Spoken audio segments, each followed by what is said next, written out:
والسماء والطارق وما أدراك ما الطارق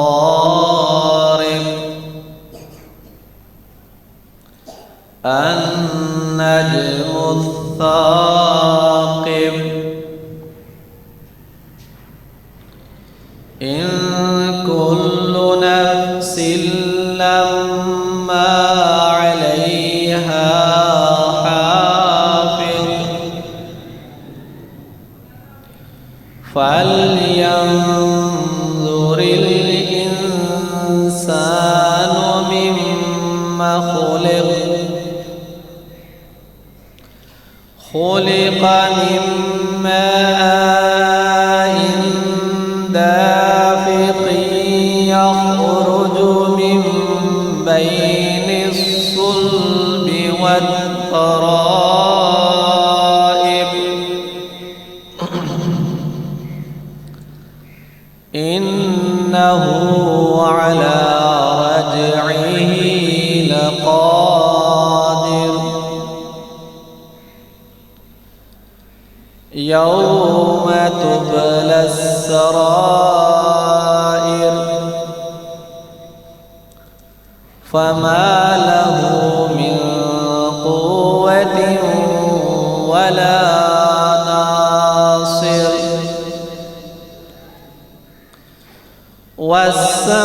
والسماء ذات الرجع والأرض ذات الصدع إنه لقول فصل وما هو بالهزل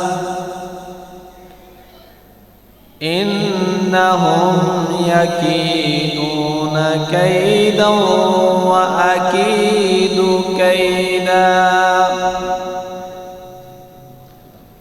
فمهل الكافرين أمهلهم رويدا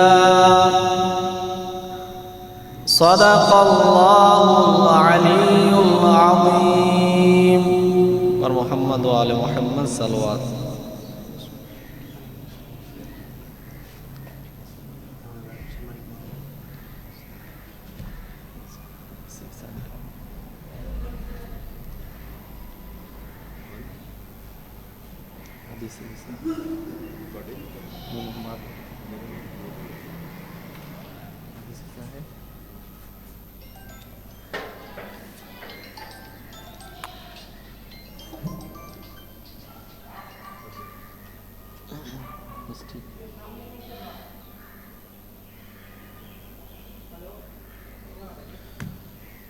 بسم الله الرحمن الرحيم اللهم صل على محمد وآل محمد اللهم صل على محمد وآل محمد عن جابر بن عبد الله الأنصاري أنه قال عن فاطمة الزهراء عليه السلام بنت رسول الله صلى الله عليه وآله قال سمعت فاطمة أنها قالت دخل علي رسول الله في بعض الأيام فقال السلام عليك يا فاطمة فقلت عليك السلام قال إني أجد في بدني ضعفا فقلت له أعيذك بالله يا من الذعر فقال يا فاطمة إيتيني بالكساء اليماني فغطيني به فأتيت بالكساء اليماني فغطيته به وسرت وانظر إليه وإذا وجهه يتلألأ كأنه البدر في ليلة تمامه وكماله فما كانت إلا ساعة وإذا بولدي الحسن قد أقبل وقال السلام عليك يا أمه فقلت وعليك السلام وعليك السلام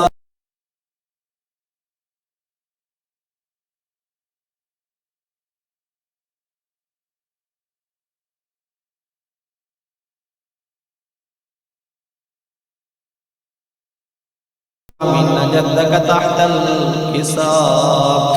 فأقبل الحسن نحو الكساء وقال السلام عليك يا جداه يا رسول الله، تأذن لي أن أدخل معك تحت الكساء؟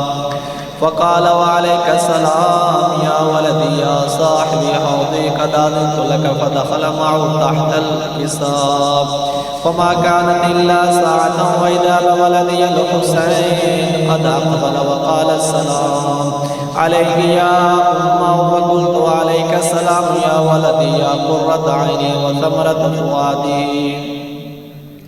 فقال لي يا أمه إني أشم عندك راحة طيبة كأن راحة جد رسول الله صلى الله عليه وآله. فقلت نعم إن جدك وأخاك تحت الكساء. فدنا الحسين نحو الكساء. صلوات اللهم صل على محمد وآل محمد. وقال السلام عليك يا جدا والسلام عليك يا من اختاره الله، أتأذن لي أن أكون معكما تحت الكساء؟ فقال وعليك السلام يا ولدي يا شافع أمتي، قد أذنت لك. فدخل معهما تحت الكساء.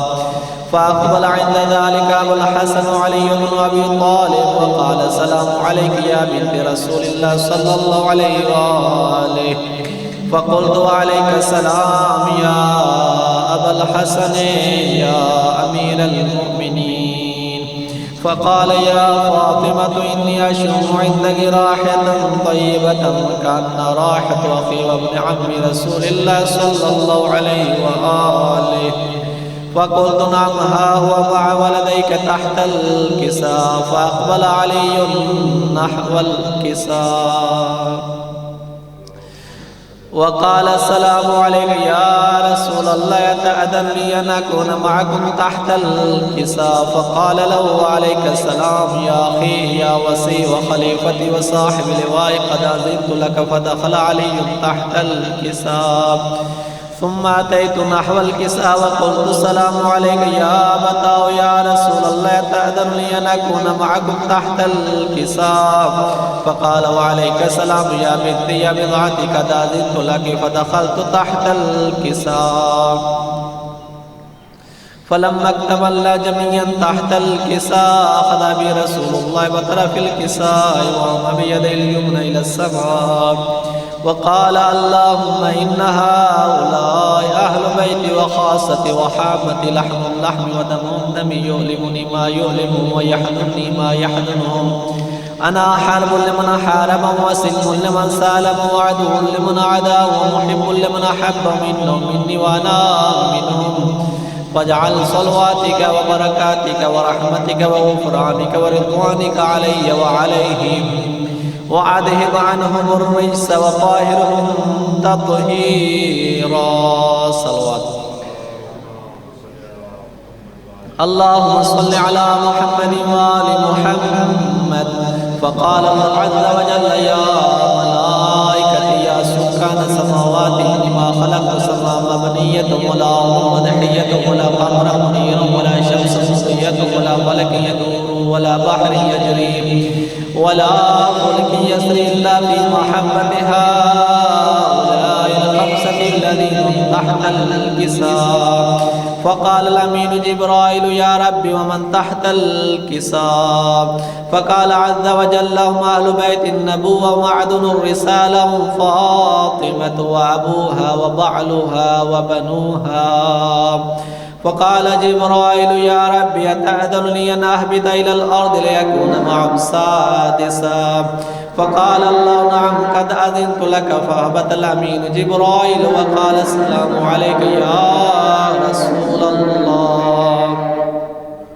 العلي الأعلى يكرمك السلام ويخصك بالتحية والإكرام ويقول لك وعزتي وجلالي إني ما خلقت سماء مبنية ولا أرض مدحية ولا قمر منير ولا شمس مضية ولا فلك يدور ولا بحر يجري ولا فلك يسري إلا لأجلكم ومحبتكم، وقد أذن لي أن أدخل معكم فهل تأذن لي يا رسول الله؟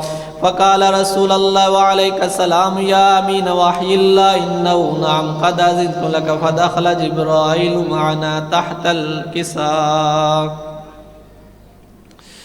فقال لأبي إن الله قد أوحى إليكم يقول إنما يريد الله ليذهب عنكم الرجس أهل البيت ويطهركم تطهيرا. صلوات.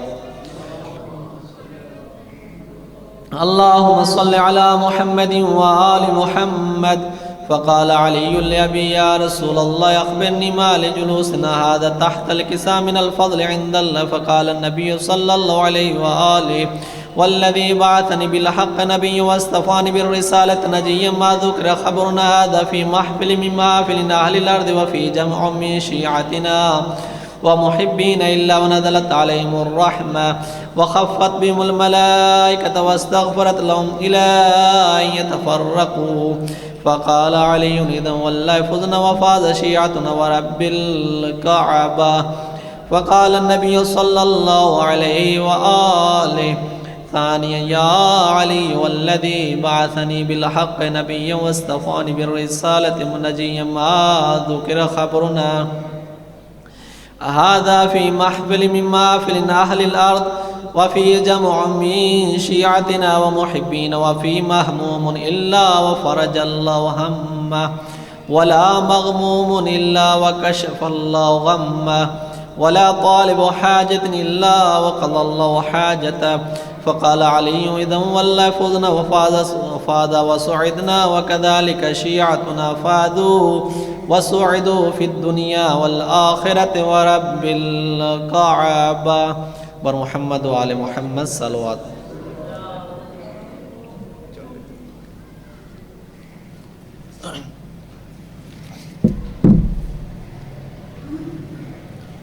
ਯਾ ਸਾਊਂਡ ਆਪਣਾ ਸੈੱਟ ਕਰ ਯਾਰ ਅਲੀ ਵਾਲਾ ਦਾ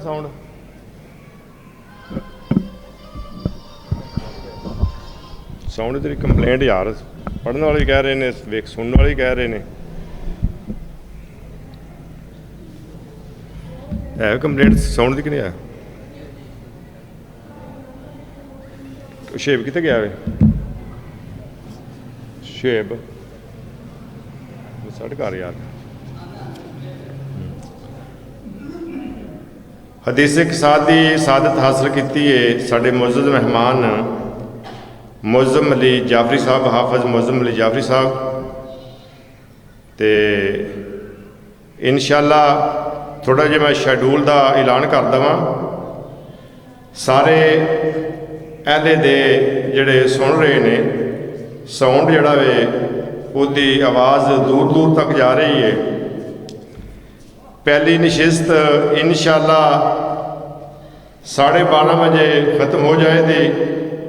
12:30 बजे तो लैके तो 1:20 या 25 मिनट तक ये नमाज जुम्मा का वक्फा होगा तो नाल लंगर इमाम हुसैन अलैहिस्सलाम दे जारी सारी होएगा।